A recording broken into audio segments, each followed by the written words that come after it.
Hey everyone, just doing a follow-up video for the 168 grain OTM that I did a few weeks ago, maybe a month ago.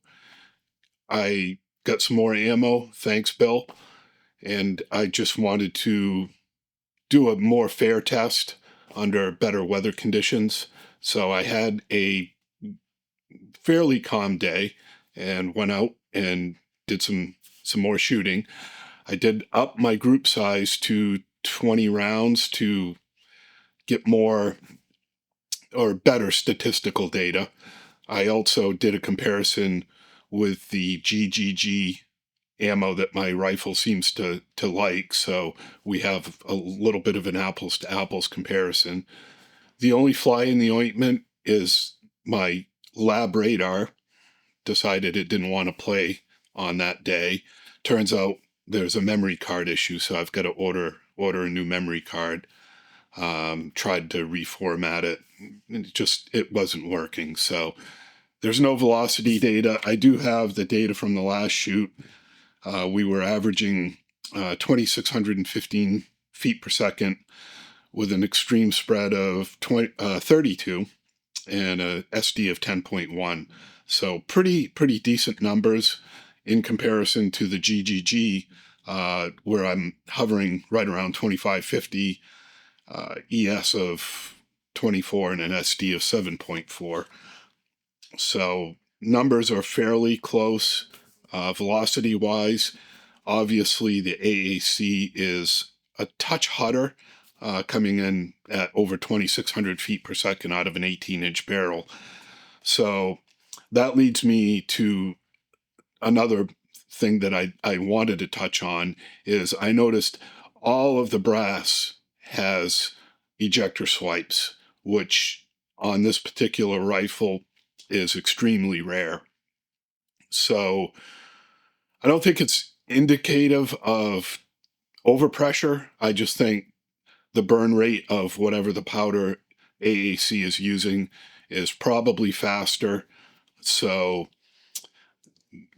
before the bullet exits the barrel, the gas system is trying to unlock the breech. So whether or not that's having any effect on the accuracy, don't really know. But I wanted to throw that out there that in this 18-inch barrel with a mid-length gas system that runs fine on every other ammo that I've tried to date, I'm getting pretty significant ejector swipes. So something's up with the burn rate. Again, like I said, I don't think it's overpressure. There's really no other pressure signs, and ejector swipes aren't that uncommon in gas guns. But if your rifle doesn't normally do it, then there's usually an indication that there's something going on. And like I said, a lot of times that's just a faster powder burn rate, and things are happening quicker than they should. So wanted to throw that in there. We'll get to the shooting footage, analyze the groups. Like I said, we won't have any velocities, but you'll get to see how this grouped compared to my kind of standby ammo. And if anybody's wondering why, if you can even see it, I've got a bullet puller loaded up in my press. I've got another video coming out about some IMI 77 grain razor core I bought, I don't know, 2 or 3 years ago, and it's finally made it through my rotation, and it is way over pressure, blowing primers. So I had to disassemble all that ammo and basically fix it. So that'll be in an upcoming video. Let's get to the sandpit.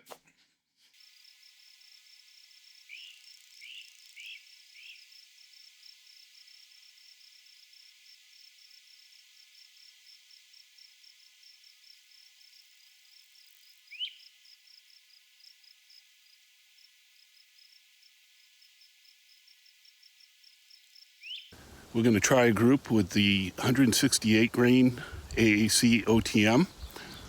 I'm going to shoot 4 or 5 round groups. There we go. for a composite 20 round group. We'll see what it does.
All right.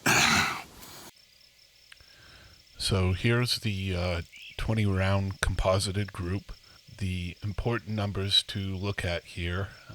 Everybody wants to look at the max spread, which, yay, 3 minutes of angle, if that's what you want to look at.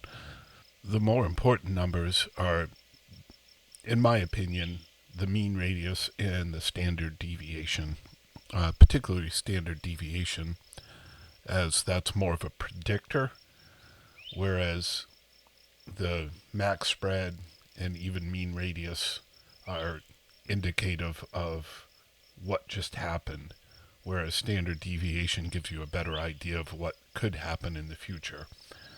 That said, even the max spread, given the fact that we went from 10 rounds to 20 round groups, statistically, you should see an increase of about 20% in your group size.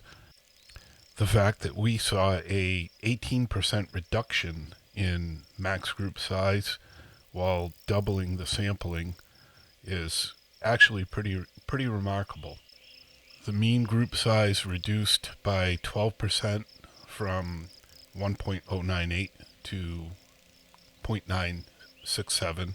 Standard deviation dropped from 1.293 to 1.074. So overall, today's performance was much better than what I was seeing on the last shoot. So take it for what it's worth. Still not super great numbers, but let's take a look at the GGG and see how it compares. I'm going to go back to my standby load, the GGG,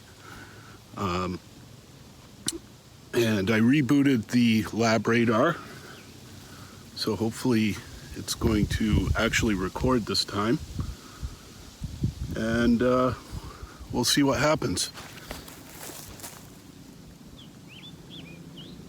Of course, if the lab radar does record, I'll have to slow down my shot pace, but we'll see.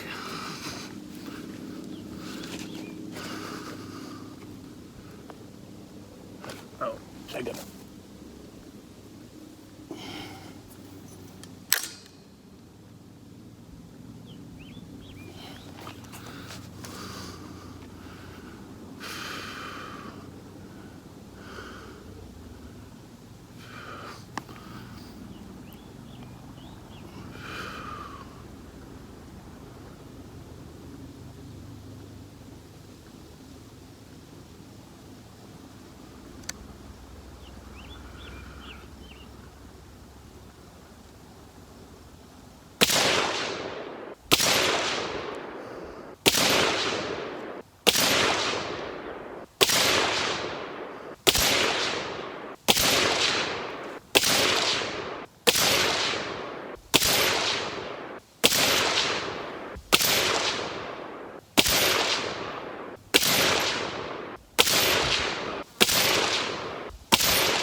So as you can see, the result with the GGG was much better.